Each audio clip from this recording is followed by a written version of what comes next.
Alô, alô. Esperar o pessoal entrar. O João sempre some na hora do... Na hora que vai correr. João.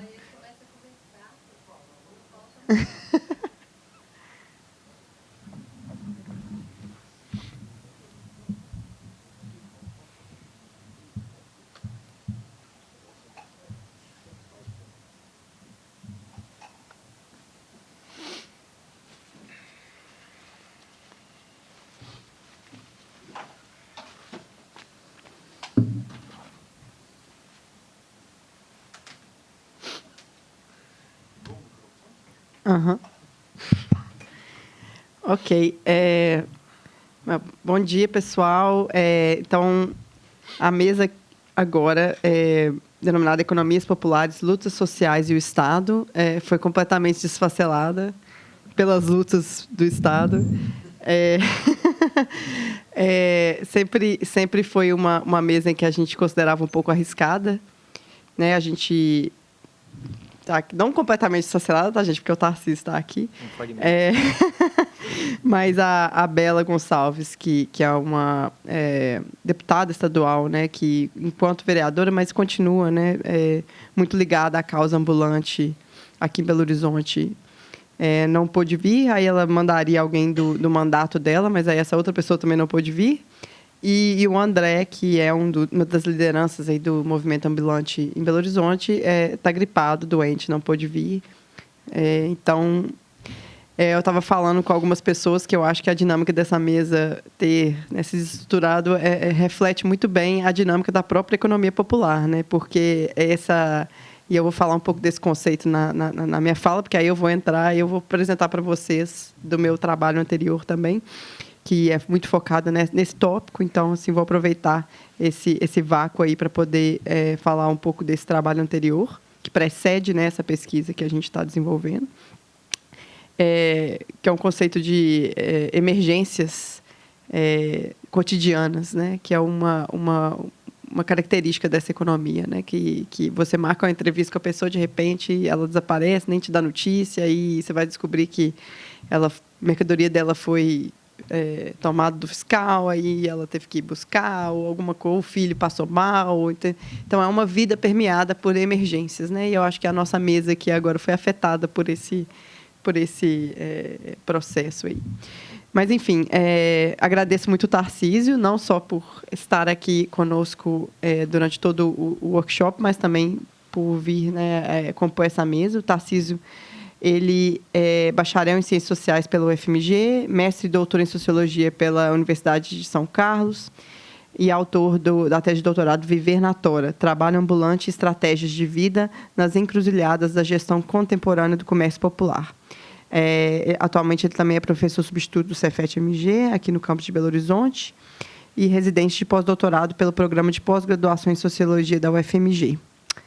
Então, Tarcísio, eu vou, embora a gente tenha mais tempo, eu vou te pedir para falar por 20 minutos, porque aí a gente tem mais tempo para o debate e também não tem que correr com o almoço igual ontem. E tempo para conversar também, né? Então, por favor. Perfeito. Então, bom dia para todo mundo. Bom dia para todo mundo.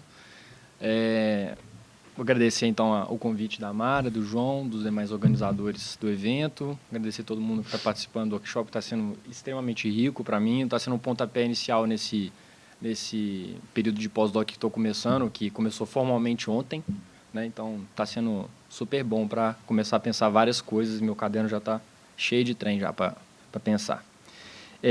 Hoje, e também gostaria de lamentar a ausência do André e da Thaís ou da Bela, né, porque foram pessoas que participaram da minha pesquisa, né? O André, inclusive, foi um interlocutor muito interessante que participou de uma oficina que a gente organizou lá na Faculdade de Arquitetura, e foi muito interessante. Eu queria muito, né, dialogar com ele, assim, enfim, uma pena. Mas é isso, vamos lá. Para hoje, eu selecionei uma parte da minha tese que acho que dialoga bem com o tema da mesa, né? Então, com o título Empreendedorismo Social e Repressão, a gestão do comércio popular em Belo Horizonte. E eu gostaria antes, né? Quem que passa? Eu aqui? Isso. Aqui? Beleza. Então, eu gostaria, antes de contextualizar um pouco essa tese, né, que eu desenvolvi fazendo um trabalho de campo aqui em Belo Horizonte entre 2017 e 2021. Né? Então, vocês vão ver que já tem um gap, né, de 21 para cá, né, que é o tempo que eu fiquei dedicado à docência, basicamente, e eu não desenvolvi pesquisa sistematicamente, mas fiquei bastante atento às coisas. Né? Mas, enfim, então temos essa temporalidade. Então, a pesquisa ela veio com a intenção de entender a contemporaneidade desse tema que é clássico nas ciências sociais, né? Que é um objeto de estudo desde antes do próprio conceito de informalidade, né? Então, a ideia era um pouco ver o que tem, né, nesse lugar que é tão entendido muito pelas transformações. Então, eu queria ver não só as transformações, mas também as permanências desse né, universo. Né? Então, a ideia era olhar a partir, né, do ponto de vista dos trabalhadores, né, entender suas estratégias de vida. E a estratégia de vida é importante dizer que extrapolam, então, a questão da renda, né, do trabalho. Então, com a tese eu fui para o âmbito das relações familiares, da militância, das relações de gênero e assim por diante. Né? Então, e a minha entrada, né, foi, portanto, com a tese, foi a partir dos achados da pesquisa de mestrado. Né? Bom, acho que vale dizer que eu estou fazendo pesquisa nesse campo desde 2012, quando, numa disciplina, de uma matéria da graduação, né, eu fui lá entender, curioso com como é que funcionava a fiscalização em Belo Horizonte, né, observando, né, os coletinhos azuis, imagino que todo mundo já tenha visto. Né? Eu comecei a investigar isso e fiz com isso o meu trabalho de TCC também, e em seguida também o meu mestrado. Né? Então, vou falar um pouco sobre isso, né? Mas só para a gente entender de início, então, que o meu recorte foi desde né, o projeto de doutorado a relação entre trabalho e controle. Né? Então, um ofício que está constantemente permeado pela situação de ser controlado, ser fiscalizado. Né? E, bom, entendendo, né, depois dessa pesquisa de mestrado, entendendo que BH, no ponto de vista do controle ao comércio ambulante, era entendido como um caso emblemático, né? Uma cidade que estava implementando um sistema inovador de controle aos ambulantes. A gente vai ver que BH é um laboratório de gestão do comércio popular, não só com relação à fiscalização, mas com relação aos outros âmbitos também, como é que a gente vai ver. Né? Aqui, só para a gente entender aqui, então, essa foto, né, que eu coloco aqui é a capa da tese. Eu acho ela bastante interessante porque é um pouco a materialidade daquilo que eu estou observando, que é a tora. Né? Então, isso aqui é uma estrutura, como se fosse uma vitrine de uma mercadoria típica dos toureiros, que é o cigarro, né, paraguaio, né? Vou colocar dessa forma. Né? E aí, quando os caras estão vendendo, eles ficam longe muitas vezes ficam longe dessa estrutura, que é ela para chamar a atenção do cliente, e longe o suficiente também para que eles não sejam pegos junto, né, da mercadoria, que pode dar problema para eles, né? Não só de ter as mercadorias apreendidas. Então, muitas vezes a gente passa na Avenida Paraná, por exemplo, e tem essas estruturas lá sozinhas. Pode ser que o cara já tenha corrido, pode ser que ele tenha deixado o trabalho para ir para casa, pode ser que ele esteja por perto observando se alguém está interessado em comprar. Né? Então, a minha perspectiva analítica foi desde sempre, então, entender ao mesmo tempo, né, como funciona a gestão, né, entendendo esse tema de forma bem abrangente, como a gente vai ver, do comércio popular, e as estratégias de vida dos trabalhadores. Entender como que as estratégias vão modificar a gestão e como a gestão vai modificar, né, as estratégias de vida. Então, uma relação de mútua determinação, vamos dizer assim. Né? Essa é um pouco a... Então, como é que eu fui construir esse objeto com a tese? Né? Primeiro, entender que a gente estava vivendo... Eu vou falar um pouco dessa temporalidade, né? Como a gente viu foi na apresentação de ontem, né? Que a gente falou sobre a implementação da operação urbana, né? De inclusão produtiva, que foi dado início a partir da gestão do Calil, em 2017. Então, eu consegui acompanhar a implementação dessa operação urbana, né? Que representa um novo ciclo, né, de retomada dos shoppings populares. Eu vou falar mais disso na frente. Mas uma coisa que eu queria muito chamar a atenção diz respeito ao recorte, né, do público que eu estou estudando aqui. Né? Muitos trabalhos vão chamar a atenção do comércio ambulante de forma geral. Como a minha perspectiva foi desde sempre a questão do controle, eu fui entendendo que dentro do comércio ambulante existiam também cisões relacionadas a essa presença permanente do controle. Né?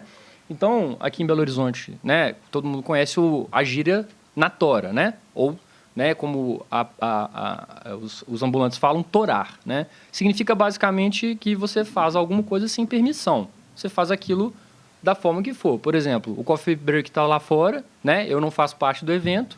Eu vou lá e como um pedaço de bolo. Ah, não pode? Eu vou comer na tora, né? A porta está fechada, não é para eu entrar? Eu entro mesmo sim. Entrei na tora, né? Então, o toureiro é aquele que vende na tora, perfeito? Sem permissão, sem outra coisa, senão a sua própria necessidade, sua própria disposição de trabalhar, né? Então, aqui é muito importante a gente entender o toureiro como uma coisa muito presente nessa dinâmica entre os ambulantes, perfeito? E é uma cristalização identitária, que eu vou chamar, né? Porque ela diz respeito à relação entre eles. Então, a gente tem aqui algumas fotos, né, da década de 90, em Belo Horizonte, quando a gente tinha, então, o comércio permitido, autorizado, né, representado pelas barraquinhas que ficavam ali na Rua São Paulo, na Carijós, no Baixo Centro todo. E você tinha entre as barracas e permeadas essas barracas, os toureiros, né? Ontem alguém mencionou os relógios Cássio, né? Acho que foi... Esqueci o nome da pessoa que falou. Gilberto. Falou, né? Os relógios Cássio. Então, ali era um objeto, né, clássico dos toureiros da década de 90, né? 80 também, né? Então, a gente vê, por exemplo, essa diferenciação do toureiro perto ao grupo mais abrangente de comerciantes ambulantes, em várias línguas, inclusive, né? Por exemplo, em francês você tem o termo vendeur à la sauvette, né? Em espanhol você tem o termo manteiro, ou o termo messiteiro, né? Representando os instrumentos que se usa para poder fugir, né? Em inglês, vários países, inclusive da Ásia, eu acho que usam o termo street hawker, ou street hawking, né? E o hawking como a prática de torar. Basicamente é isso, né? E aí você tem uma comparação desses termos específicos com o termo mais geral, que seria street vendor, ou então, enfim, em outras línguas seriam os termos mais relacionados a vendedor ambulante, né? Em português também tem marreteiro, né, Felipe? Acho que em São Paulo tem esse termo, né? Que seria algo bem parecido. Bom, então algumas fotos aqui. Então, o toureiro... não como uma regra, mas de uma forma característica, a gente pode dizer, né, vende coisas que são fáceis de ser carregadas e fáceis de serem levadas caso eles tenham que fugir, né? Então, algumas fotos aqui, que a maioria dessas fotos, tá, gente, eu retirei de jornais e tal, então eu esqueci de colocar a fonte, tá? Então, a questão de tirar a foto no campo, por uma questão lógica, né, da dinâmica do campo, foi algo muito difícil, no meu caso, né? Porque são sujeitos que estão sempre muito desconfiados, né? Da minha presença ali, então também isso diz muito sobre a dinâmica de campo. Aqui são algumas das dimensões, né, os títulos dos capítulos da minha tese, para a gente entender, né, mais ou menos por onde eu caminhei, né. Aqui eu vou chamar a atenção para duas partes aqui, tá? O segundo título, né, em que eu vou dizer sobre como que essa forma atual de gestão do comércio popular ela surge em Belo Horizonte e sempre demonstrando, né, os fios, né, que estão para fora de Belo Horizonte, né, quer dizer, as interferências da política nacional, por exemplo, ou das referências internacionais da gestão urbana, como que isso vai implicar na forma de gestão em Belo Horizonte. E vou chamar a atenção também para a última, né, o último título ali, que diz respeito à parte mais robusta da tese, eu diria, que foi quando eu faço uma análise das trajetórias dos ambulantes, né? Então, para tentar entender diferentes sentidos que os interlocutores atribuem ao seu próprio trabalho, né? Então, aqui eu acho que eu fiquei até na dúvida se eu não focava minha apresentação nessa parte, mas como a gente está falando de Estado, eu resolvi trazer esse capítulo aqui, tá? Em que eu vou trazer um argumento bastante claro e bom de discutir, né? Assim, bastante forte, eu diria, a relação, que é o seguinte, né? O empreendedorismo social, enquanto um programa, né, que é apropriado pelo governo, ele é mediado quase que necessariamente, olhando para os ambulantes, pela repressão. E é um pouco isso que eu vou falar aqui adiante, beleza? Opa. Então, esse foi o caminho que eu fazia, né, praticamente todos os dias, eu alterava um pouco, mas essa é a média, né, dos caminhos que eu fazia. E uma coisa interessante é que eu começava ali em cima, ali aqui a passarela da Rio de Janeiro, E aqui, assim, está o Colégio Batista, né? Que vocês falaram que agora é um local de habitação comum dos chineses, né? E é onde eu morava na época, justamente porque era perto de... Né, para chegar na caminhada até o Baixo Centro ali, né? Então, eu passava aqui, passava pela área da rodoviária, passava pela passarela, que é um ponto ainda bastante presente, né, dos ambulantes, e a Avenida Paraná até chegar na Carijós. E aqui é onde eu ficava bastante mesmo, onde eu consegui criar vínculos mais duradouros com os sujeitos, né? Bom, então, falando de metodologia aqui muito rapidamente, né? Então, seria a observação, né, participante, acompanhamento das rotinas, entrevista em profundidade com esse enfoque sociobiográfico ou biográfico, né, para a reconstituição das trajetórias de vida, né, e de forma complementar também esses métodos aqui, que eu vou passar mais rapidinho, depois a gente pode conversar sobre a questão do método, né? Então, aqui o mais importante é por que eu fiquei muito encucado com a relação aos shoppings populares em 2017? Porque a gente tem 2 momentos muito claros de implementação de shoppings populares. É o que eu estou chamando de que o primeiro ciclo ele tem a ver com o momento do otimismo do consumo popular, né? Então, é o lulismo, é o aumento do crédito, o incentivo ao empreendedorismo. Isso estava na boca da esquerda, da direita, estava todo mundo num ambiente totalmente otimista, né? E aí, ao mesmo tempo, né, políticas de requalificação urbana pipocando por várias capitais do Brasil. Você tem, né, então, um ambiente aberto a inovações, né, de todo tipo, inclusive as operações urbanas, né, que estão no Estatuto das Cidades, né, e essa conexão entre o público e o privado que permeou bastante esse ambiente político dos anos 2000 até 2015, né. Em BH, mais especificamente, a gente tem o reflexo disso, né, que é o Centro Vivo, né, o Código de Posturas, né, e um incremento dos aparatos de controle, né, que também estão inseridos, né, nesse grande projeto de requalificação, que foi o Olho Vivo, né, que é esse sistema de vigilância, como é que fala isso? Vigilância, enfim, urbana, e as guardas municipais, que depois vão, né, ganhando uma importância cada vez maior, não só para a questão do controle dos ambulantes, mas de forma geral, né? Inclusive aderindo, né, ao porte de armas, de fogo e etc. Né? E aí o segundo ciclo, né, a gente está falando de um arrefecimento econômico, de inflação, de aumento do desemprego, flexibilização das relações de trabalho, né, diminuição, claro, do otimismo econômico. E aí, né, a gente tem uma reiteração da mesmo tipo de política para lidar com o comércio ambulante em Belo Horizonte, né? Eu diria que não só em Belo Horizonte, mas em Belo Horizonte como um caso típico, perfeito? E essa pergunta que me inculcava, assim, gente, esse negócio parece que deu certo, mas por outro lado não deu, mas nada disso importa. Importa que tem alguma coisa que está fomentando esse tipo de saída, vamos dizer assim, né, de alternativa para o comércio ambulante, né?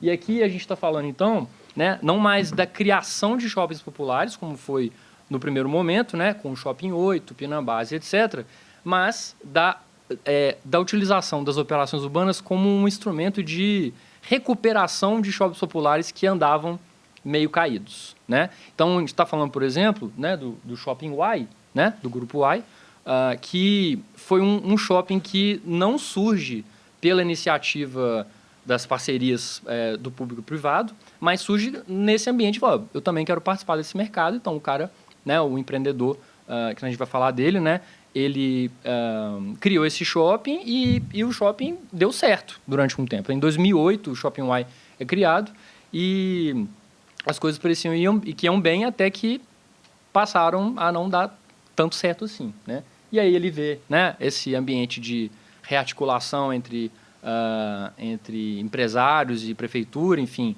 né, com esse novo ciclo, e vê ali uma oportunidade de negócio, né? Então, o sujeito é esse aqui, né? A gente está falando do Elias Tergilene, né? Ele foi ele é um ex-camelô, né, como ele se intitula, que vende a sua trajetória de sucesso e de ascensão social via empreendedorismo como um exemplo, como a gente pode dizer, com a própria mercadoria, né, que vai sustentar o seu discurso, né, e os seus próprios negócios. Então, ele criou esse shopping em BH e, a partir disso, ele expandiu. Então, Aqui a gente está vendo a participação dele no programa Esquenta, né, com a Regina Casé, que significou muito esse ambiente de saídas inovadoras e quase apolíticas, né? A gente pode dizer. Então, o Elias Tegileno é muito próximo do Celso Ataíde, da CUFA, muito amigo do Luciano Huck, né? Então, todo esse ambiente um pouco, né, de como se o pensamento empreendedor e da inovação pudesse solucionar problemas sociais profundos, né? A gente tem aqui, por exemplo, essa foto que eu tirei ontem, né? Tirei um print ontem da página da Fundação Doimo, que é a fundação em que ele preside, que eu acho muito, muito engraçada essa foto, na verdade, né? Porque é um cara de direita e tudo, e a gente tem aqui o Raoni, figuras, né? Uma visão um pouco quase caricata da ideia de diversidade, né? E do social, né? Que é algo que caracteriza essas empresas que dizem ter propósito, né? O empreendedorismo social se diferencia do empreendedorismo comum, né? Segundo eles mesmos, por serem negócios com propósito. Perfeito? Então, aqui, para a gente entender que esse discurso ele não estava circulando apenas aqui em Belo Horizonte e tampouco só no Brasil, essa é uma fala do Elias Tegileno em 2015 no palanque da ONU, né? Num evento organizado pela CUFA, né?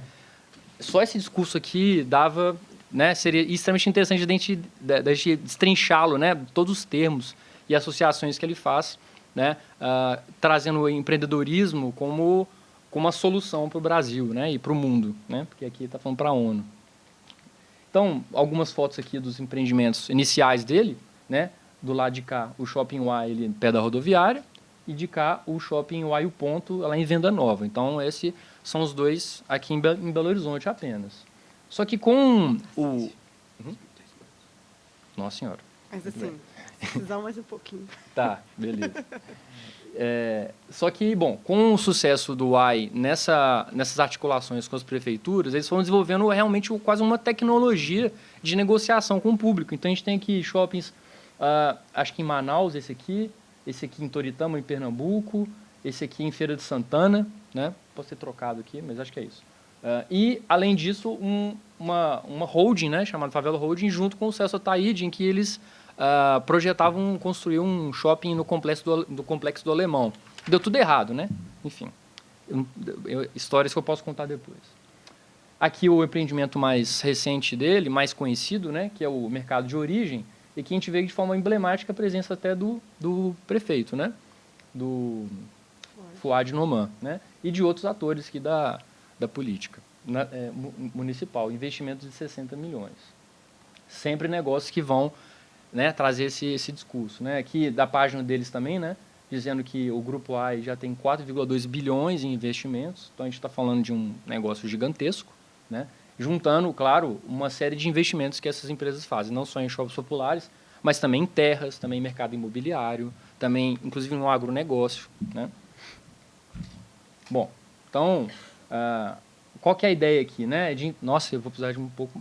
Dá mais 7 minutos? 5 minutos. Tá.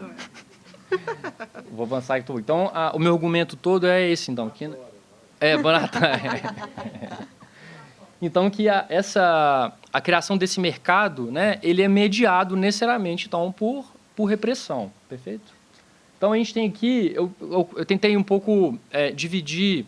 eu fiz uma análise, enquanto eu acompanhava a implementação da política, né, de como exatamente que a repressão funciona para tornar esse projeto algo efetivo. Como que isso acontece de fato. Então, eu fui tentando estabelecer etapas em que esse projeto foi assumindo, né, passando aqui, por exemplo, pela articulação entre vários atores públicos e privados, né, a Seminas, a Associação Comercial de Minas, como um grande articulador disso que foi chamado Movimento SOS Hipercentro. Né? Aqui a gente tem atores, o Gabriel Azevedo, por exemplo, Guarda Municipal, Polícia Militar, a gestora a Maria Caldas, né, que é secretária de Políticas Urbanas, enfim. Uma outra etapa importante também, que em seguida, foi de estabelecer um perfil dos ambulantes. Né? Fizeram uma espécie de pesquisa cuja metodologia a gente nunca ficou sabendo como foi, né? Mas que apontava principalmente isso aqui, ó, que 75% do público queria entrar para shoppings populares, entendendo que o Shopping Oi era um sucesso, então também queriam participar. Né? Em seguida aqui, né, uma Foi um momento em que eles deram um prazo para os ambulantes, para eles, né, aderirem à conversão para o shopping, né, e entrada aqui, finalmente, na etapa que a gente chama que o próprio Kalil chamou de tolerância zero. Né? Aqui, se a gente vai falar de relações transnacionais, ele está fazendo referência aqui a Nova York da década de 90, né, de Giuliani, de um recrudescimento sem volta. Né? Então, foi isso aqui, ó. Muita quebradeira, né? Uma reorganização política dos ambulantes também, que eu ia aproveitar para puxar o fio com a Bela e com o André. Né? E, em seguida, a entrada efetiva nos shoppings, antes mesmo dos boxes estarem prontos. Então, eles entraram com essas estruturas de madeirite, né? Sem nenhum tipo de clientela, nada, era um shopping totalmente parado. Né? E, em seguida, uma aprovação na arena legislativa, em que teve uma aprovação, assim, praticamente um consenso. Né? Se eu não me engano, apenas os vereadores de esquerda não votaram a favor, mas se abstiveram, se eu não me engano. Eles nem votaram contra, se eu não me engano. E isso aqui é uma das partes mais importantes, né? Que a fase seguinte foi justamente a manutenção dessa ordem. Como que ela se dá nessa relação do público e privado? Né? A forma de contrapesos entre as duas partes foi dada, por exemplo, com esse pedido formalizado pela empresa, pelo Shopping Y, de intensificação da fiscalização nas ruas para que os ambulantes viessem a entrar nos shoppings. Ou seja, vamos aumentar a atratividade do shopping como um ambiente comercial, apertando o lado de fora. Né? Isso aqui é algo, né, que, quando eu fui olhar os documentos, eu fiquei assim, não, gente, não é possível. Isso aqui é obsceno. Né? Então, o Calho dizendo que é um caminho sem volta. Né? E, bom, aqui eu ia entrar, então, para demonstrar como que os trabalhadores, né, a exemplo desse interlocutor, reagiram, né? E isso dialoga muito com o que a gente estava dizendo sobre o ser formalizado, né? Ou em que medida os trabalhadores aderem a essa política, inclusive do ponto de vista de acreditar que aquele é um bom tipo de oportunidade. Né? De forma muito resumida, tá? O que a gente vai ver aqui, em grande medida, é que as decisões individuais são colocadas numa espécie de alternativa infernal. Né? Então, os sujeitos passam a se adaptar de uma forma muito imediata, né? De ter que criar ali, por exemplo, estratégias, né? Como o Itamar, né? Que ele passa a fazer uma jornada dupla de vendas. Ele tem que continuar mantendo o direito dele ao box, né? E ao mesmo tempo em que ele tem que enfrentar a fiscalização lá fora e aonde ele conseguiu o dinheiro, né? A venda de cigarros paraguaios era o que dava para ele, né, o dinheiro de fato, enquanto que a promessa, né, de um futuro, vamos dizer assim, estava no box, em um shopping que naquele momento era entendido como um shopping fantasma. Durante muitos meses, tá, era entendido como shopping fantasma. Continua. Né? Continua, né? E, bom, então, eu vou parar por aqui, mas depois a gente segue conversando, tem outros detalhes, né? Mas só um pouco dizendo que agora eu começo uma nova pesquisa, né? Em que eu vou justamente entender em que medida essa formalização ela não cria também novos agenciamentos, novas necessidades de adaptação das estratégias dos sujeitos, né? E colocando aqui em comparação dois tipos de formalização, né? A formalização via licenciamento para atuação no espaço público, que em BH ganha, né, o nome de jornadas produtivas, dessa marca, né? E, de outro lado, ainda a permanência do programa de transferência para shoppings populares. Então, eu estou olhando a formalização aqui como uma categoria mesmo de governo, de gestão, né? E como que isso está sendo vivido e adaptado, né, para as realidades dos sujeitos. Tá? Desculpa a correria no final aí, beleza? Então é isso. Vou finalizar aqui. Obrigada, Tarcísio. Na realidade, assim, pode... Cadê o rapaz? Como é que ele chama? Rubens. Ah, não. Acho que agora é o Rubens, tá? Acho que tem que trocar ali, então.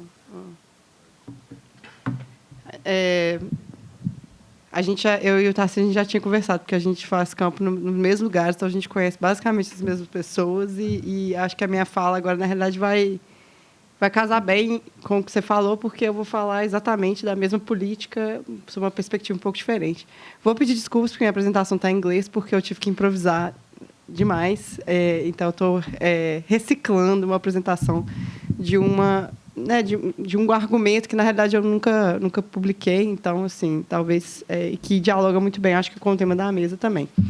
E eu acho que o Tarcísio estava chamando de estratégias de vida, eu estou chamando de formas de vida aqui. Então, o título da apresentação, As Formas de Vidas na Economia Popular de Belo Horizonte. Aí eu vou estruturar aqui em 4 temas, né? Primeiro, fazer uma leve introdução, que, na realidade, vai ser desnecessária, porque eu só vou pegar a carona com a fala do Tarcísio já. Apresentar um pouco o que eu estou chamando de essas formas de vida na economia popular. Apresentar o estudo de caso, que é, vamos dizer assim, os resultados dessa política que o Tarcísio estava falando, do ponto de vista também de como ela impacta a economia popular e os ambulantes, mas também apresentando um pouco a lógica do ponto de vista do poder público, né, do que eles queriam fazer com essa política, né, qual que era a intenção do poder público, e concluir com algumas coisas. Então, começando com essa ideia de formas de vida na economia popular, eu estou aqui usando basicamente dois referenciais teóricos. Assim, um é o conceito de economia popular, que eu acho que a gente não precisa mais redefini-lo, porque a gente tem discutido ele nos últimos 2 dias aqui, eu acho que todo mundo já está familiar. E a outra é essa noção de formas de vida, que eu comentei ontem, acho que quando fiz uma pergunta para alguém, não lembro quem foi, que eu estou baseando nessa etnografia da Kathleen Miller, que fez um trabalho fantástico de acompanhar etnograficamente os catadores em Jardim Gramacho. E aí ela vai acompanhando e chega a esse conceito de formas de vida. Então, aí só assim, para poder dar um panorama que todo mundo já conhece, essa noção de economia popular, que vem particularmente, né, que é um conceito latino-americano, uma crítica dessa noção de economia informal. E eu acho que essa é a única coisa que eu acho interessante de pautar, que eu acho que é um conceito também que vem, e eu acho que a gente está num momento aqui nesse workshop, né, exatamente pensando nessa transformação de um conceito que ele é criado ali na década de 70 para poder descrever uma realidade, né, do surgimento dessa noção de economia informal, né, que aparece primeiro ali em 1972, né, que a Organização Mundial do Trabalho começa a trabalhar com essa noção, e em 1970 ali a gente está falando de uma economia informal muito diferente da que a gente vê hoje em dia, né? Então, o trabalho da Verônica Gaga, o trabalho da Cibele, o trabalho de outras pessoas tem atualizado, né, do Felipe também, atualizado essa noção de economia popular. Eu acho que para um momento em que as formas de trabalho contemporâneas se diversificam de tal maneira, né, que esse próprio conceito de economia popular também está sofrendo um processo de transformação. Então, enquanto eu acho que o conceito do Coraggio tinha uma visão, e aí eu vou usar aqui de uma forma com muitas aspas, positiva dessa economia popular como esse empreendimento, né, que foca na reprodução e etc. e tal, e que tem uma certa característica voltada para a solidariedade, que é um pouco diferente das economias de mercado. A gente tem, por exemplo, no trabalho da Verônica Gaga, uma noção muito mais complexa do que é uma economia popular, que já está ali completamente imbricada e atravessada pelo neoliberalismo, tanto que o livro dela não é economia popular, né? É neoliberalismo desde baixo, né? Neoliberalismo popular, se você quiser. Então, como que essas formas que a gente está observando, né, elas são ali atravessadas por formas de solidariedade, sim, mas também por competição, por muito conflito, e por, como a gente está vendo nesse workshop, por formas globalizadas, né, de subjetividades também distintas que estão sendo ali transformadas pela lógica neoliberal e pela globalização e circulação de mercadorias, sujeitos e ideias, né? Então, assim, é uma noção que se complexifica, né? E aqui a gente está testando nesse workshop, eu acho, que os limites e até as potencialidades desse conceito para explicar o que a gente está vendo, né? O outro conceito que também essa noção de forma de vida também é uma crítica à noção de economia informal, no sentido de que, quando você fala do informal, né, o João comentou isso ontem, o informal significa aquilo que não tem forma, né? E aí, o que a Kathleen Miller faz no trabalho dela é mostrar qual que é a forma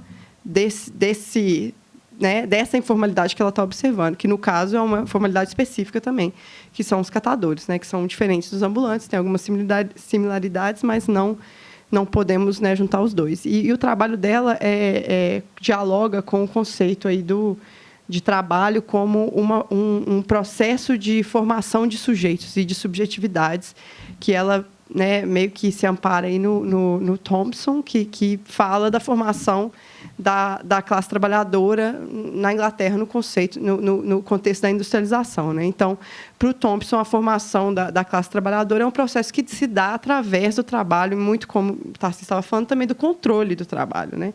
Que o trabalhador, ao ser subjugado ali naquela forma específica de trabalho, ele vai também se moldando como trabalhador. Então, aí eu uso esse conceito que a Cibele apresenta na tese dela, de apresentar o Brasil como uma economia mista, né, em que você tem formas diferentes de organização do mercado de trabalho e formas diferentes da organização da economia, que vão criar experiências distintas de trabalho, né, e, por isso, também experiências distintas de subjetificação, diferentes sujeitos, né, que estão sendo ali transformados pelo ato de trabalhar e pelo ato de se engajar no trabalho e, às vezes, também na luta por direitos trabalhistas, a luta pelos direitos ligados à prática laboral, né? E aí eu vejo, né, esse processo de formalização que o Tarcísio apresentou aqui, né, essa política, essa tentativa, né, de formalizar os trabalhadores ambulantes, de retirá-los ali do seu local de trabalho, que é a rua, e colocá-los num shopping popular, né? E aí eu uso formalização entre aspas, e vou explicar mais para frente por quê, como um choque de subjetividades, né? Um choque da burocracia classe média formada no trabalho formal, como diz o próprio Keith Hart, que foi o cara que inventou essa noção de economia informal, né? Que ele depois, num artigo em 2006, eu acho, ele mesmo vai falar assim, né, e criticar o próprio conceito dele para dizer, né, o público desse livro vive uma vida formal, né? E aí é difícil aí você chama de informal aquilo que foge à lógica da pessoa que está vendo, né? Eu tenho uma vida formalizada, 9 às 5, pago meus impostos, declaro meu imposto de renda, levo meus filhos para o colégio todo mesmo dia, pago minha hipoteca. Isso é uma forma de vida regular. Eu vejo uma coisa que foge àquilo, aí você chama aquilo de algo que não tem forma, mas, na realidade, essas economias têm uma forma e têm uma subjetividade que se forma a partir dessas práticas. E aí eu uso essas noções para poder, então, falar do caso de Belo Horizonte, especificamente da mesma política que o Tarcísio estava falando, né? Estamos falando aqui, né, como ele bem pontuou, 2017 é um momento diferente da economia brasileira, diferente de quando os shoppings populares foram criados no início dos anos 2000, e de um público ambulante muito diferente que estava na rua, né? Se em 2000, no final da década de 90, a gente tinha o comércio de rua, né, fazendo praticamente o papel que os shoppings populares fazem hoje, né, de vender os eletrônicos, de vender as novidades, de vender produtos de valor agregado mais alto. O ambulante que está na rua, o vendedor de cigarro paraguaio, o vendedor de cadarço, o vendedor de doce, o vendedor de miudezas, né, ele não é o mesmo vendedor ambulante daquela época. E aí essa política ela fracassa, né? Você vai até hoje, se você for no Shopping Y, no segundo, terceiro andar, a entradinha do Shopping Y tem movimento. Agora tem a Nihal, né? Que é a loja que a gente estava falando lá também, que atrai um movimento. Mas o segundo e terceiro andar do shopping são praticamente vazios, assim, né? E muita gente usa os boxes como depósito de mercadoria, na realidade. E aí o que eu, né, tento defender nesse artigo jamais escrito é que ele fracassa porque é uma lógica de organização, né, aqui dessa economia que não corresponde à realidade dessa economia. E aí eu sempre uso o exemplo da pessoa que está andando na rua e vê alguém vendendo um cadarço de sapato e fala, opa, estou precisando de um cadastro de sapato. Aí ela vai lá e compra o cadastro de sapato do ambulante, porque ela está passando na rua ali. Mas você não sai de sua casa, pega um ônibus ou pega um carro, vai no Shopping Y, estaciona lá, sobe lá e compra um cadastro de sapato e vai embora para sua casa, né? Ninguém faz isso. Se você estiver passando por um lugar, você compra essas miudezas, mas você não sai de casa para isso. Então, o modelo do shopping popular não corresponde à realidade desse ambulante que estava na rua ali, né? E aí, peço desculpas aqui, mas eu até tenho essa quote aqui no meu computador em português, então eu vou ler, que é para falar um pouco da lógica dessas lógicas conflitantes, né?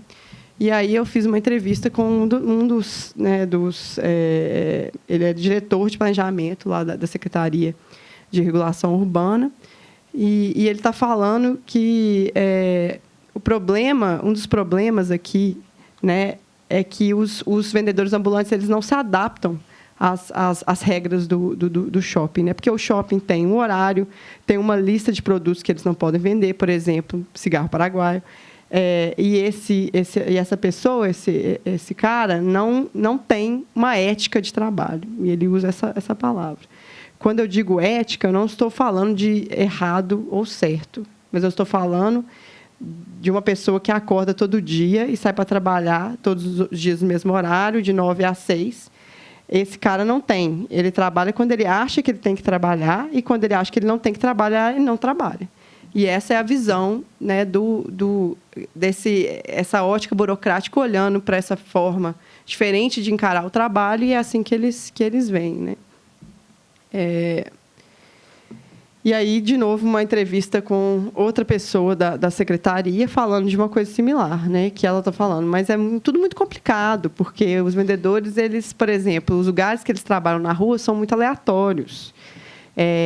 Eles escolhem aonde se localizar na rua, né, os pontos estão ligados aos movimentos de pessoas, o tempo, o horário, etc. E uma das coisas que a gente tem dentro do shopping é um horário regular de abertura e fechamento, que o shopping ele funciona assim, né? E é difícil explicar para eles que se no shopping as pessoas não como é que fala, trabalhar nesse horário, o shopping não funciona e as vendas são afetadas. Então, do ponto de vista da burocracia, o problema do shopping era que os ambulantes não estavam lá nos horários. E aí, eles não estando lá nos horários, o shopping tinha esse aspecto de decadência, né? E aí as pessoas não apareciam, né? E aí, assim, na realidade, quem estuda comércio ambulante sabe muito bem, por exemplo, que os lugares que as pessoas se localizam para vender são longe de ser aleatórios, né? As pessoas vão escolher se localizar em partes da cidade onde tem movimento de pessoas, porque é isso, né? Eu conversei, não sei se foi com o Carlos, com o Felipe, né? Que é essa coisa de converter a pessoa que está passando na rua em cliente, né? A pessoa está andando na rua, ela não saiu está andando na rua para poder comprar alguma coisa. Ela é uma cliente em potencial. E aí as pessoas ficam ali chamando e tal para poder converter aquele pedestre em cliente, né? Então, a localização é muito estratégica. Vai ser perto, por exemplo, o Carijós, que é o ponto onde o Tarcísio fez ali, é pertíssimo, tem um ponto de venda de cartão de transporte do MOV, de recarga. E o MOV está ali do lado, entendeu? Então, assim, é um lugar que as pessoas passam com frequência, né? Então, eles escolhem lugares onde tem uma concentração muito grande de pessoas, lugares onde eles também podem, com facilidade, às vezes, lidar com a presença da fiscalização, eu vou falar um pouco disso. E os produtos que eles vendem também depende da época do ano. Se você for, por exemplo, igual eu abri fome na época do Dia das Crianças, um monte de gente vendendo brinquedo. Aí passa um tempo, carnaval, as pessoas estão vendendo coisas de carnaval. Aí passa Natal, aí estão vendendo brinquedo de novo. Então, assim, eles vão ali respondendo àquela demanda, né? E a coisa do horário, que parece aleatório, na realidade é uma forma de lidar com os impactos do que a gente sentiu hoje nessa mesa, que são as emergências cotidianas da vida do trabalhador precário brasileiro, né? Então, ele tem que cuidar às vezes, filhos estão na escola, tem que enfrentar uma fila para poder resolver uma burocracia, tem que cuidar de um idoso da família, tem milhares de emergências que fazem parte da vida daquela pessoa e que vão ali definindo os horários. E essa flexibilidade do comércio de rua, né, essa coisa aleatória que a burocracia vê, na realidade, é a forma que bate melhor com a vida desses sujeitos, né? E aí, por exemplo, você vê uma ambulante que eu entrevistei, né? Ela vende cerveja na Sapucaí. Quando que ela vende? A partir de meia-noite, porque é quando os fiscalizadores vão embora para casa, né? Então, aí ela vai e sobe para lá. E aí, a outra pessoa que eu entrevistei é uma mãe que trabalhava como empregada doméstica. E aí, ela tinha um horário fixo. E aí ela, né, não tinha tempo de cuidar do filho, né? Aí ela resolveu virar uma vendedora ambulante para poder ter essa flexibilidade dos horários e até a possibilidade de levar o filho, né, para o trabalho, para poder lidar com isso. Então, essa flexibilidade do horário é algo necessário, né, para a vida dela. E aí, essa noção de formalização que eu usei em aspas, porque, na realidade, o que está sendo formalizado aqui é o uso do espaço. Né?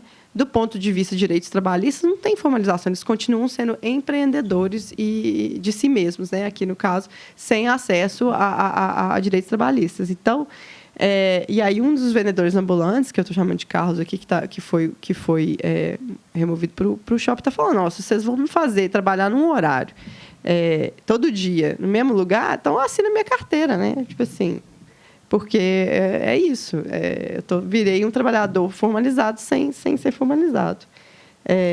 E aí, aqui, o olho da burocracia, que não é difícil explicar para as pessoas que, mesmo a gente fazendo eles assinarem uma lista de presença, porque tinha uma lista de presença cotidiana, eles não são empregados do shopping. Então, assim, né, duas óticas aqui que estão se chocando, né? Aí, né, isso aí eu não vou nem tentar falar, porque já nem lembro mais quais eram as conclusões que eu queria chegar.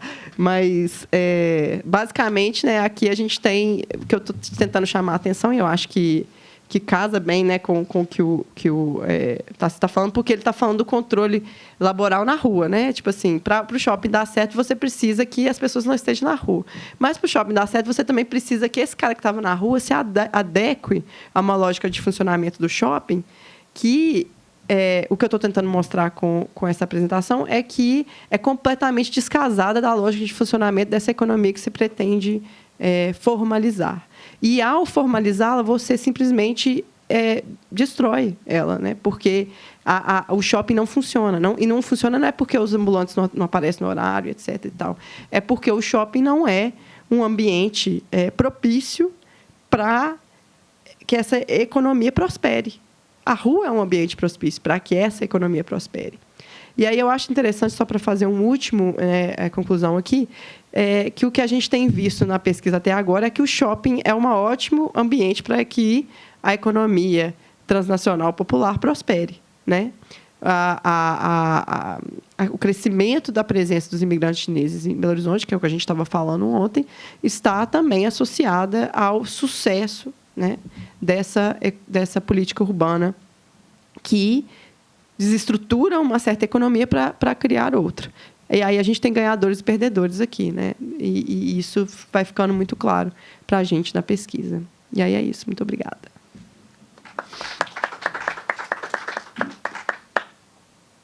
Eu posso fazer um comentário? É só para a gente fazer um elogio ao improviso aqui, já que... Elogio ao improviso? Tô brincando, brincadeira. É só realmente que faltou essa informação. Vários elogios ao improviso. E ela é importante aqui, né? O sucesso do shopping popular que surge ou é mantido via essas operações urbanas não necessariamente é pelo pagamento dos aluguéis, né? O subsídio público que vai para os proprietários é de acordo com a ocupação do shopping, de acordo com o metro quadrado. Uhum. Então, se o cara está lá falido, vendendo nada, né? Você está falando do Shopping Y, né? O Shopping Y, isso. Os shoppings que... Né, o Shopping Y, imagino que no início tenha sido sim, no início. Depois não mais, né? Mas porque isso é importante, né? Quer dizer, não necessariamente o cara tem que ser bem sucedido. Isso é uma coisa... Mas ela terminou já, né? Esse subsídio era por 5 anos, né? Isso. E aí, isso é importante falar assim também, só para dar um pouco mais de contexto. Aí tinha um subsídio de aluguel para os... Tem duas coisas interessantes aqui, né? Porque tem uma certa financiarização também da produção do espaço aqui, porque a contrapartida, na realidade, para o shopping, eu não sei se é subsídio. Aí você falou, eu fiquei um pouco na dúvida.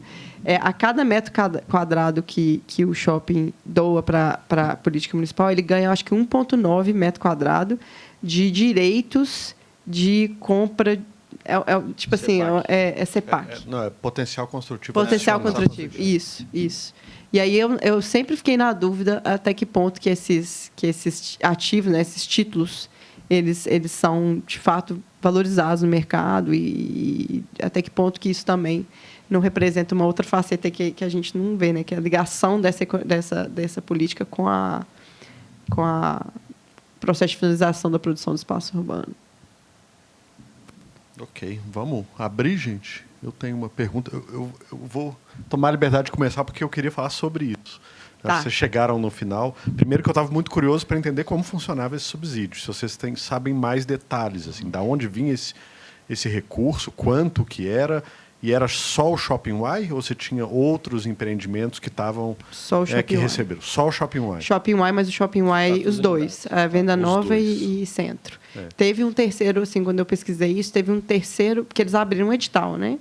Aí teve um terceiro interessado que prosseguiu no processo, mas acabou abandonando no final e ficou só o Shopping Y. E o subsídio que eu estava falando, ele é para os ambulantes. Então, foram 5 anos de programa e aí tinha um aumento progressivo do aluguel. Começava bem pequeno, acho que era tipo coisa de R$30. E aí fechava em torno de 1.000 e alguma coisa, assim, entendeu? E foi... Quer dizer, era para os ambulantes para eles pagarem o aluguel.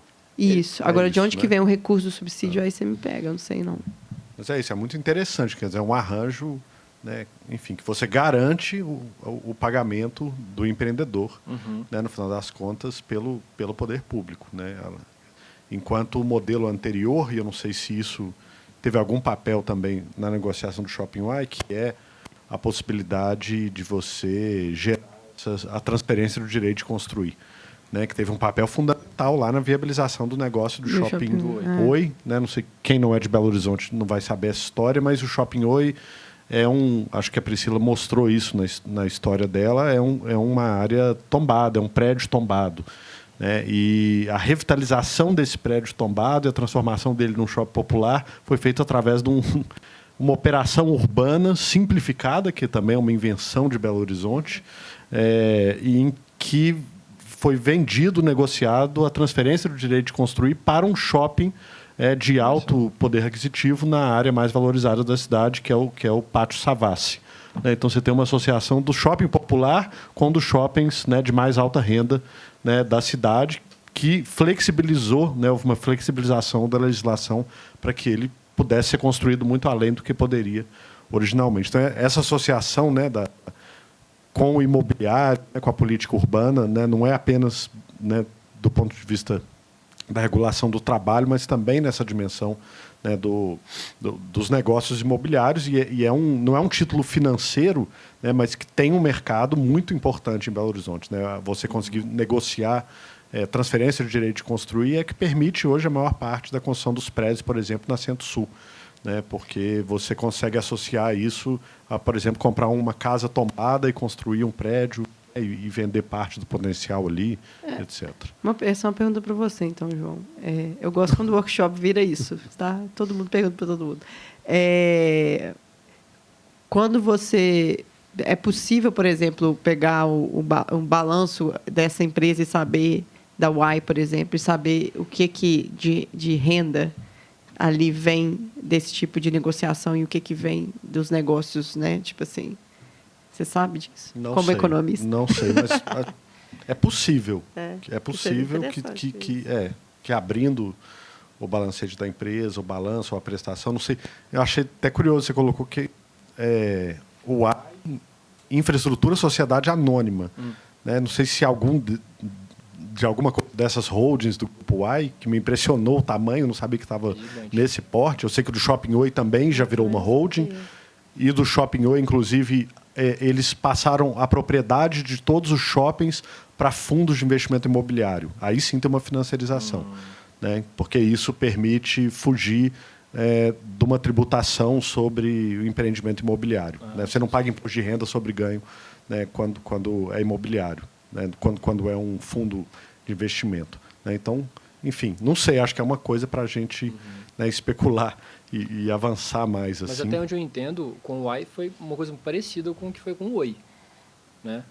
Que Que, inclusive, aquele documento que eu demonstrei é como se o Uai estivesse falando com a prefeitura assim, olha, para vocês me pedirem resultado, eu preciso que vocês façam essas coisas aqui, que inclui, inclusive, colocar uma faixa de pedestre lá na frente do shopping, né? Várias coisas, e aí só depois de efetivar que eles iam receber os títulos. Eu entendi que era isso. Agora, é curioso, né, que o Shopping Uai agora recebeu uma mega loja chinesa. Né, que enfim, essa nova modalidade que eles estão chamando de shopping chinês, que são as grandes lojas, né, que tem a loja do Lizong, foi uma das primeiras, e agora no Shopping Oi, aparentemente o maior empreendimento, né, confirmando um pouco a hipótese da Mara, né, enfim, que pode salvar um pouco esses empreendimentos, é esse modelo de negócio. Né? Exatamente. E é enorme, ela é na fachada, né, enquanto há poucos meses atrás era ainda bastante fantasma, né, o funcionamento fantasma, do shopping. Porém, nunca foi um vácuo. Sim, né? sim. Esse aqui é a coisa importante, né?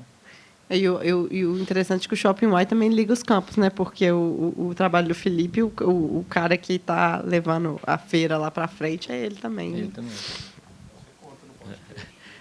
Exatamente. Inclusive, acho que até escrevi um texto com o Tarcísio sobre isso, né? Sobre essa conexão Belo Horizonte-São Paulo, né?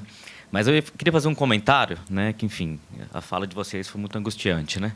Então, eu vou um pouco para a mesa, né? Que é pensar o seguinte, né? A partir do Grupo Uai, vários empreendimentos, né? Aqui em BH, em São Paulo, em Feira de Santana, em Toritama, e todos eles são bastante fracassados, né? Ou seja, você pega o comércio popular como um problema, que você vai lá resolver, né? E um problema significa que é um comércio popular pujante, né? E aí você vai e faz isso e você desmonta, né, aquele comércio que funcionava ali antes. Isso aconteceu em quase todos os lugares, né? Então você vai dizer, não, vou modernizar esse comércio, então você faz o shopping e você desestrutura aquilo e causa insatisfação, frustração em quase todos os lugares, né? Não à toa, né, em muitas dessas cidades, né, o Elias foi processado, né, em São Paulo foi processado, em Feira de Santana foi processado, em Manaus foi processado, em Toritama você tem um shopping super animado, né, que é o Parque das Feiras, e do lado, né, o Shopping Uai, que é deprimente, assim, sabe? Não funciona muito bem. E aí eu fico perguntando, né?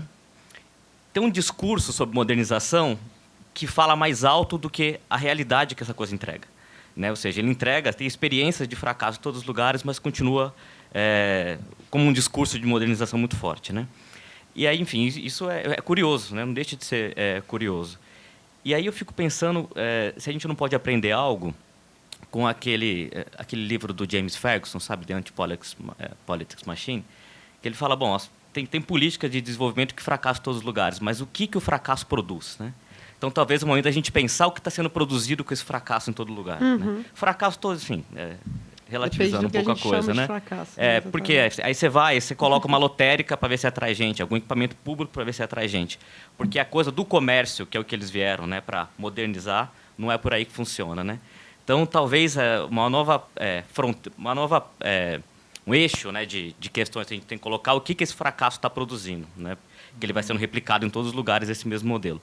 Talvez, né, uma afinidade eletiva com esse novo modelo, com os mercados transnacionais, ou seja, encontra muito melhor isso do que o comércio informal que existia antes, né? Talvez esse processo de financiarização, não sei, sabe? Mas talvez pensar nisso, né? O que o fracasso produz. A gente sempre pega carona, Felipe. Nessa coisa do que o fracasso produz, a mim me parece que, finalmente, partindo da ideia do controle, né, o grande sucesso, né, não é substituir uma economia com outra, mas é acabar com aquilo que molesta, que é a pessoa no meio da rua vendendo, de uma forma absolutamente... assim, é a limpeza da rua. Esse é o sucesso. Né? E, de fato, isso se consegue. De alguma forma, se consegue, né? Cercando, limitando os espaços. Então, eu não sei quanto o sucesso teria sido se aqueles vendedores tivessem efetivamente ocupado aquele lugar. Eu não acho que aquele era o objetivo, certo? Eu acho que um caso interessante, não sei se alguém estudou, é o caso de Diadema.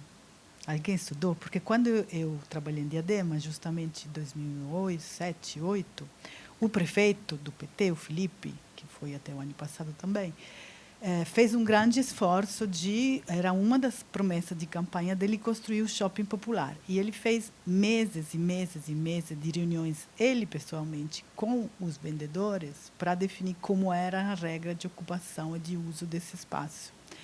De lá para cá, eu realmente não sei. Eu sei que o negócio está lá ainda. Mas eu acho que é um caso interessante. Assim como eu aconselharia a vocês a assistir um filme maravilhoso, só que não me lembro bem o nome, mas é alguma coisa Bayer. É um filme que conta uma história de verdade de um menino napoletano que começa quando ainda a reproduzir. Foi o primeiro que começou na Itália, pelo menos, a reproduzir CD. E ele fez tanto sucesso,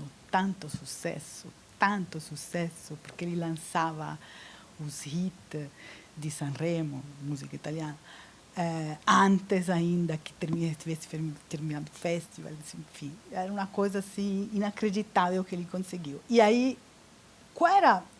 ele colocou em movimento uma economia. Em Nápoles é assim, né? Nápoles é assim, sei lá, a cidade inteira a gente pode dizer que é um grande mercado a céu aberto. E o que molesta? E por que precisa, no momento, barrar esse tipo de... Porque hoje ele poderia dizer, bom, ele é um empreendedor, ele encontrou, né, a ocasião, né, a oportunidade, ele investiu nessa oportunidade e deu trabalho a milhares de pessoas. Ele criou uma economia enorme ao redor disso. O que começou a molestar? Quando ele comprava CD vazio de grandes empresas, produtoras, a caixinha. E as grandes empresas felizes começaram a fazer acordos com eles, mas a empresa veio uma cara americano feliz, porque o cara comprava. E aí, quando eles começaram a produzir, a molestar, porque eles queriam produzir uma outra tecnologia de escutar música, que não era mais o CD.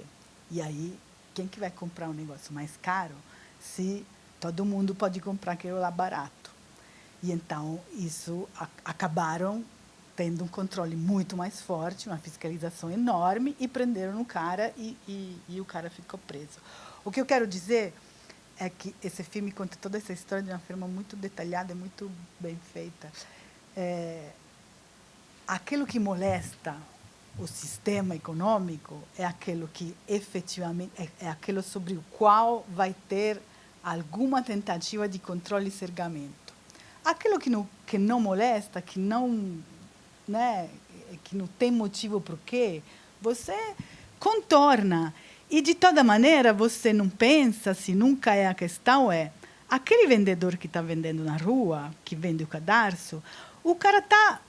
Realmente é uma economia super precária. O cara vive muito precariamente. Você pode dizer para ele é bom porque, de fato, não tem que estar 8 horas por dia no mesmo lugar e pode fazer outra coisa, mas o cara vive muito precariamente. Então, esse tipo de política, que seria efetivamente uma política de pensar como é que uma pessoa vive dignitosamente do seu trabalho, porque a gente, às vezes, perde de vista isso, que seria a política, né, de inclusão, efetivamente, né? Então, dar a possibilidade para a pessoa viver de uma forma digna, mas isso significa fazer todo um outro esforço, provavelmente, na formação dessa pessoa e tudo mais, um outro de inserção no mercado de trabalho de uma outra forma, porque não é que ele está vendendo na rua porque é bom, porque não tem alternativa, de fato.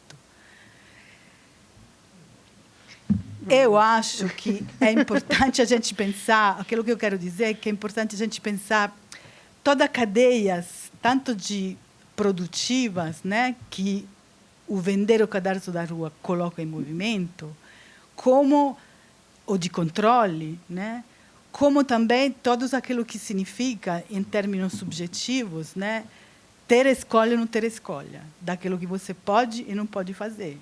E ter escolha do tipo de trabalho que você quer fazer. Eu concordo com você que, assim, a gente pode dizer, o trabalho para as mulheres pós-escravização sempre foi combinar reprodução e produção. Então, só podiam trabalhar em casa, fazendo alguma coisa que fosse uma extensão do trabalho doméstico. Isso significa que isso é uma exigência para as mulheres, e é por isso que esse tipo de trabalho doméstico pegou tantos, né? Mas, por outro lado, enquanto política, assim, você deveria pensar de uma outra forma, né? Então, deveria pensar de uma forma de regulação que permitisse direitos, né? Então, que tenha esse direito e um trabalho digno, não um trabalho com propósito, mas um trabalho digno, né? Então, assim, talvez tem que pensar também essas outras facetas da questão.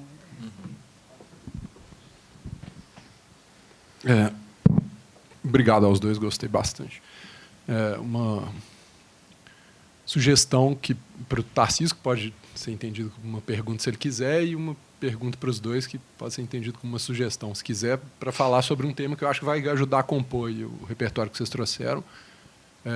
Quando você falou sobre a conjuntura, a sua leitura de conjuntura, e você colocou aqueles dois grandes períodos, eu acho que aquilo ali é um exercício fundamental para falar sobre essas coisas, né? Mas eu senti falta, e aí acrescentando, né, mais da ordem da sugestão, se você entra, aí é uma perspectiva mais da geografia. A geografia econômica tem trabalhado muito com a ideia da conjuntura urbana, muito interessante, e que envolve uma dimensão escalar.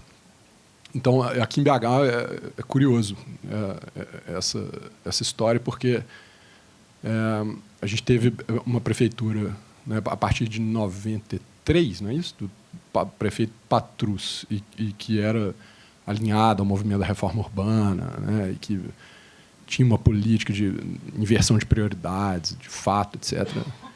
E que, de certa forma, quando o Partido dos Trabalhadores chega no poder no governo federal, ele, por conta a ideia de agenciamento foi trazida aqui ontem pelo Carlos, gostei bastante do jeito que você trouxe. É isso, os agenciamentos que envolvem o poder ali da eleição do Lula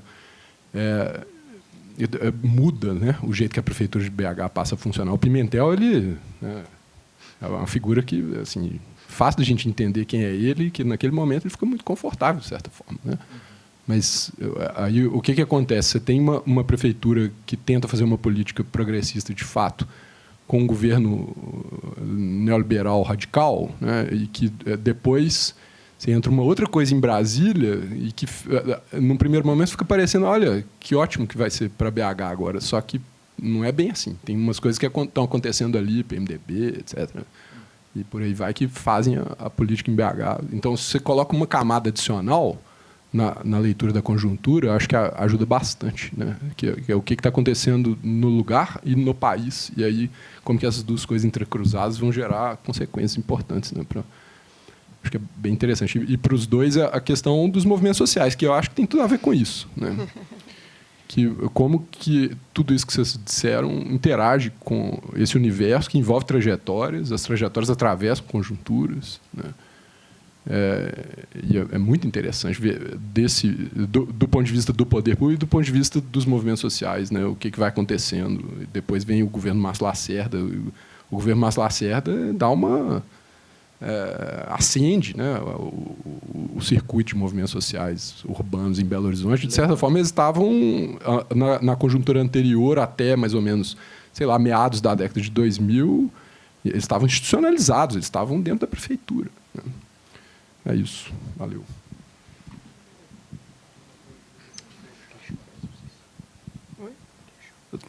Eu tenho uma pergunta, né, que, enfim, é muito interessante ver essa questão das temporalidades e como que essas racionalidades se reproduzem em outros contextos também, né? E aí uma pergunta é sobre essa questão da dimensão da repressão policial, né? E dos instrumentos específicos que foram mobilizados aqui para fazer esse tipo de coisa.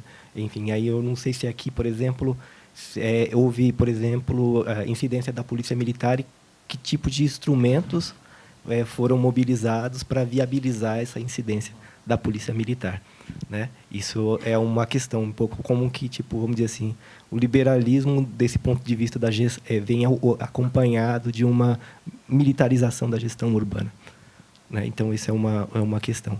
A outra questão é mais um comentário, assim, né, sobre essa ideia da economia popular e um pouco porque, enfim, eu acho que a economia popular ela abre uma perspectiva para a gente falar justamente sobre a diversidade das formas de trabalho, né?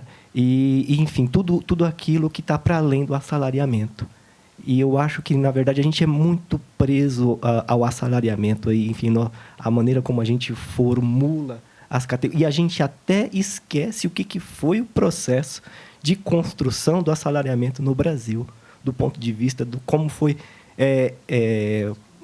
como foi justamente assim, bastante seletivo nas categorias que eram eleitas, portadoras ou não de direito, né? Enfim, toda a margem de trabalhos outros que ficaram de fora. Então, por exemplo, do ponto de vista comparando com Buenos Aires, né? Enfim, é um lugar onde o assalariamento justamente foi muito mais presente e efetivo, assim, e uma dinâmica do processo de construção do assalariamento que foi muito distinta do Brasil, né? Então, enfim, eu pensando em Belém do Pará, assim, sabe? Tipo, você pega o pessoal, os vendedores, o pessoal que trabalha no circuito do açaí, né? Como é que eu pensaria, enquadraria, assim, enfim, tipo, não encaixa, assim, sabe? Não dá, né? E um pouco, enfim. E um problema também, enfim, usando o governo do Haddad e a maneira como ele agiu com os ambulantes na época que ele estava na prefeitura. Como que isso reflete um tipo de pensamento, né? Era em 2012, 2013, desemprego lá embaixo. E qual era o pensamento do Haddad? Como o desemprego está lá embaixo, então não tem justificativa para o comércio ambulante? Senta a repressão, assim, né? Por quê? Porque vê o comércio ambulante apenas no registro de uma alternativa ao desemprego. Não vê o comércio ambulante como aquilo que ele é em si. Não é. As pessoas não são desempregadas que estão ali, né? Mas, enfim, esse tipo de narrativa, por exemplo, então o desemprego está baixo, então não tem... no pensamento enfim, né? Nesse pensamento, por exemplo, do Haddad, naquele momento não teria justificativa. Então, senta o rei, né, na repressão aos ambulantes. Enfim, então, eu estou... enfim, eu pouco pensando nessa questão, assim, como que a gente pode pensar a economia popular justamente a partir dessa questão da diversidade das formas de trabalho e tudo aquilo que não se encaixa à forma, né? Enfim, só um comentário. Perfeito. Cibele.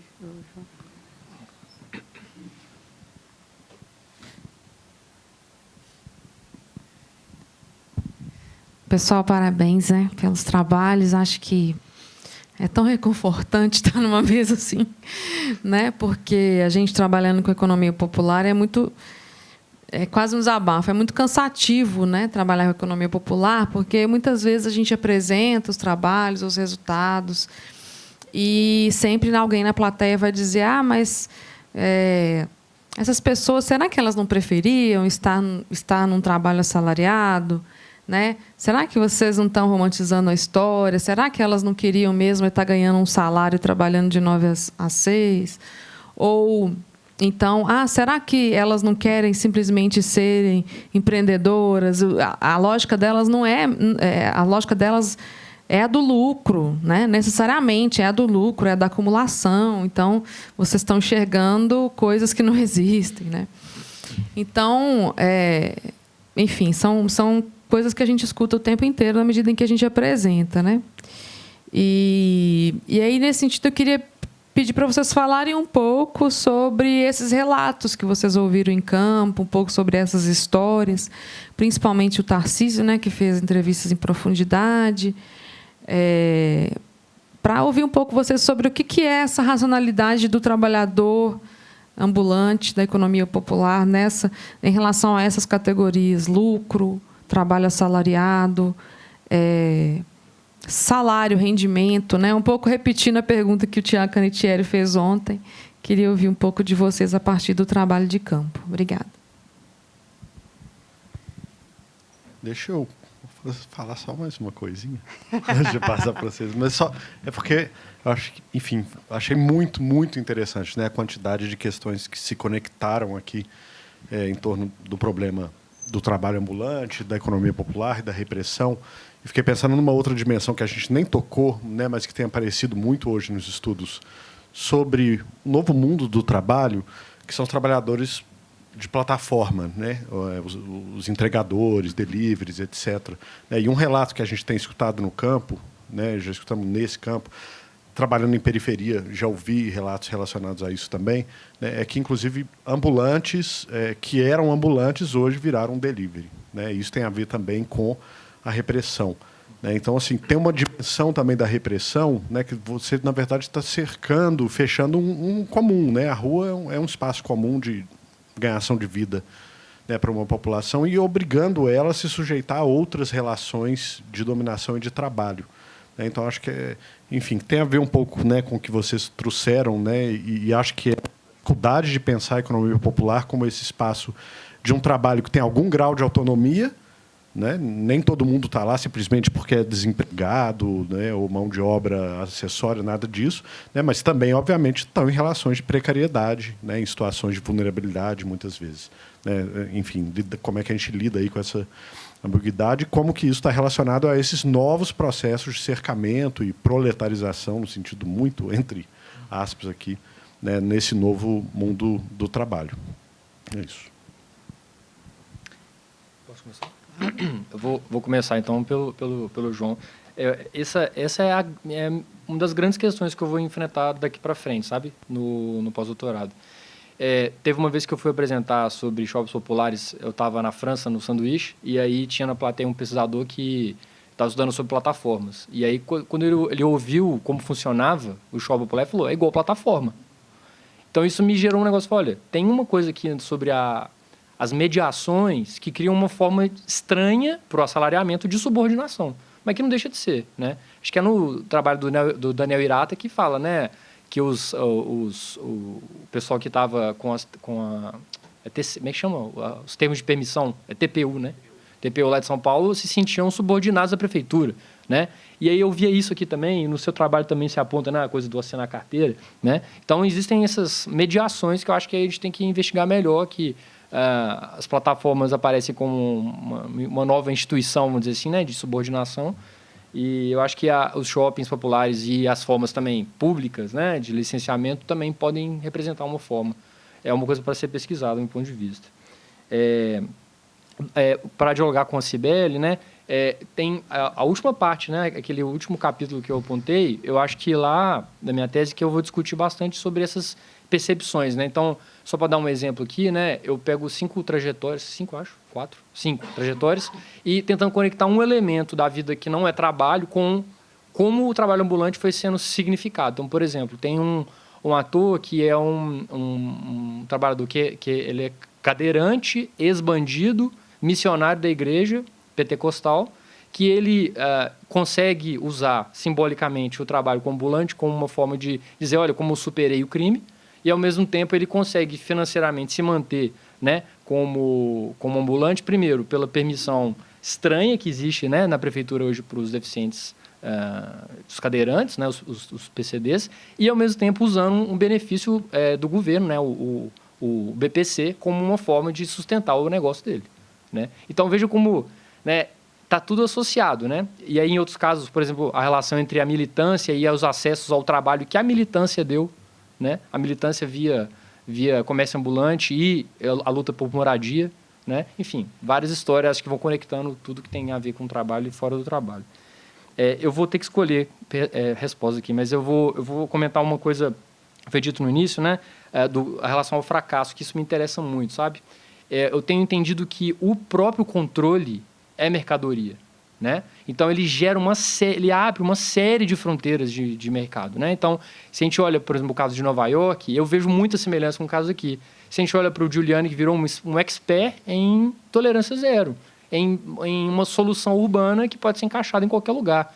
Né? O Vacan vai contar isso muito bem. Né? Mas eu acho que no caso de BH, quando o Elias ele cria esse dispositivo, né, de transformar problema em potência, né, como falou o Felipe, eu acho que ele está deixando muito claro qual é a questão. Numa entrevista que eu fiz com o Bernard, que é o diretor jurídico do Grupo AI, ele me falou assim, nossa, muito, muito explícito, né? Ele falou, uma vez eu estava indo em São Luís para uma reunião de negócio, uma coisa que tinha a ver com agronegócio, que ele representa tudo, né, da empresa com relação a isso. E aí ele desceu do táxi, né, não sei o quê, passou no centro, ele viu que confusão de gente ambulante por todo lado, não sei o quê, falou, nossa, esse lugar aqui é bom demais de trabalhar, isso aqui é ouro. Então, assim, é uma noção, né, do público, né, para um tipo de negócio social, né? Eu acho que, no final das contas, aí eu vou fazer uma reflexão que provavelmente vocês vão fazer na segunda parte, que eu não vou estar presente, felizmente, que é pensar uma forma de delimitar a economia popular, talvez seja aquilo que tem sido politicamente manejado, de alguma forma, né? Então, olha que interessante, né? O Shopping Oi, né? Essa política em torno do Shopping Oi, que envolve patrimônio, envolve política de trabalho, envolve gestão pública, foi aquilo que gerou o Pátio Savassi. Aí a gente já vê uma diferenciação fundamental política entre o Shopping Oi e o Pátio Savassi. Não é uma diferenciação arquitetônica, é uma diferenciação política, né? Então, para mim, a economia popular tem esse caráter político, de querendo ou não, né? Então, eu tendo a achar mais por aí, sabe? E menos sobre produção e reprodução, ou enfim, né? Mas eu concordo total com o argumento da Gago, tá? Acho que ela tem aí ingredientes importantes, assim, para a gente avançar. Eles apresentaram um projeto que foi feito pela São Luís e foi aprovado. Pronto. Não sei se foi para frente, mas eles conseguiram. Olha que doido. Parece que a operação delegada de repressão do comércio ambulante de São Paulo, acho que movimenta algo como 40 milhões por ano. Então, se o comércio informal movimenta dinheiro, a repressão também. Perfeito, é isso. Eu não sei se eu vou responder pergunta nenhuma, mas eu vou fazer uma tentativa de explicar um pouco a forma como eu vejo alguns dos pontos que vocês levantaram, assim. Eu concordo completamente com o Carlos, assim, essa coisa da economia popular como uma chave de entendimento do trabalho não assalariado. E uma das maiores preguiças que eu tenho na vida é o apego da esquerda com a noção de trabalho assalariado e de formalização.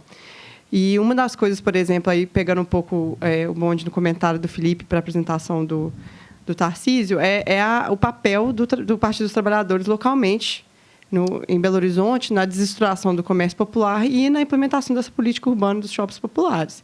O Pimentel é absolutamente odiado pelos ambulantes. Se o André estivesse aqui hoje, ele ia estar falando mal do Pimentel, com certeza.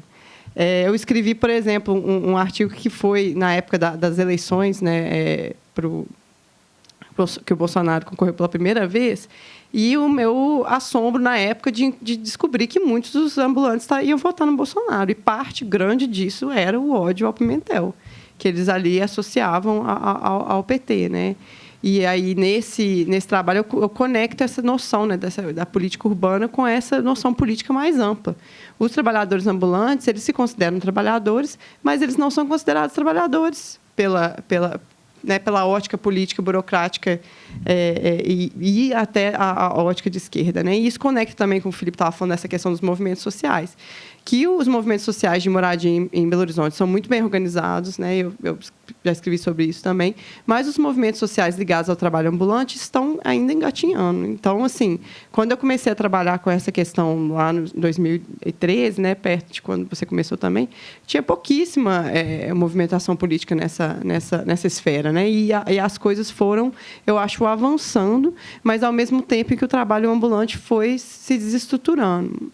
Mas, mesmo assim, existe, eu percebo na fala dos ambulantes que organizam esse movimento, assim, né, que tentam organizar, uma noção de que eles avançaram, né? Que o programa, por exemplo, que o Tarcísio vai desenvolver, que é o analisar, que é o Jornada Produtiva, na realidade, uma vitória do movimento organizado dos ambulantes, de diálogo com a prefeitura para poder fazer a prefeitura entender que o shopping popular não abarca todo mundo e que tem pessoas que querem ficar na rua. Então, como que eles vão ficar na rua? Aí eles criam uma forma de regulamentação, né? E aí, só perguntando, eu esqueci seu nome, desculpa, Lívia, a sua questão sobre, né, eu acho que essa noção de trabalho digno que você falou, assim, é muito importante. Tanto, eu não sei se no início da minha apresentação tem um flyer, que é essa noção que uma das lógicas de estruturação da luta do ambulante em Belo Horizonte é a defesa do trabalho ambulante como um tipo de trabalho digno. E aí, eu acho que a gente confunde, às vezes, várias coisas com precariedade. A gente confunde estar na rua com precariedade, a gente confunde flexibilidade com precariedade. Eu vejo precariedade como a carência de acesso a direitos. E a fiscalização e essa criminalização do comércio ambulante é uma das principais fontes de precarização do trabalho ambulante. No jeito que eu vejo o meu trabalho de forma mais ampla, assim, nesse tópico é essa associação entre acesso a direitos sociais e o trabalho assalariado formalizado, né? Que a gente, historicamente, no Brasil, sempre teve, né, essa inserção desigual dos trabalhadores no mercado de trabalho, um mercado de trabalho hierárquico que nunca abarcou todo mundo na formalização, e uma visão, assim, né, ignorar uma parcela significativa da população que, por não acessar o trabalho formalizado, perde com isso uma série de direitos. Então, assim, a lógica da esquerda é: o que a gente faz, então? Abarca todo mundo no formal. Porém, eu acho que o jeito de pensar teria que ser como que a gente consegue distribuir direitos sem eles serem mediados pelo trabalho formal. Então, essa tem sido a minha lógica de pensar essa discussão, né? Aí a economia de plataforma ela chega, né, julgando, porque agora, por exemplo, o Banco Mundial vê o trabalho, a economia de plataforma, né? O último grande report deles falando, tipo assim, a nova chave de desenvolvimento do Sul Global é a economia de plataforma, né? Então, essa forma de inclusão, de formalização, com muitas aspas, né, desse contingente precário. E aí dá certo por quê? Porque, de novo, associa, né? E eu faço o que eu falo. Ontem eu estava brincando com os meninos que nas horas vagas eu faço etnografia de Uber. Porque eu entro, assim, quando eu estou na disposição, eu converso muito com os Ubers. E sempre tem essa conversa sobre, igual hoje, por exemplo, né? Esqueci o nome dele, Roberto, me explicando por que ele virou Uber. Trabalhou 18 anos na Fiat, foi demitido. E aí ele simplesmente, assim, ficou magoado, sinceramente, com essa relação que para ele era muito importante, e para a Fiat foi assim, para acabar, né? E aí não quer mais trabalhar para ninguém. Foi assim que ele articulou o motivo para ele ser Uber, né? Uma desilusão mesmo com o trabalho assalariado. Então, assim, tem uma miríade de razões pelas quais as pessoas vão para essas economias de plataforma, que poderiam ser abarcados pela economia popular também, né? Aí o Felipe tem um trabalho, não sei se você vai falar disso, né? Que faz exatamente esse link, né? Que esse cercamento da economia popular no comércio de rua cria um contingente aí, se você quiser, né? Para usar um exército de reserva para as economias de plataforma, né? Que vão passar a explorar, né? Sei lá se eu respondi, mas fica aí, vamos almoçar. Perfeito. Acho que podemos encerrar, né, gente? Muito obrigada. Acho que não foi o que a gente esperou, né? Ia ser legal demais ter a Bela ou a Thaís aqui e o André, mas demos para o gasto, né, Tarcísio? Vamos lá.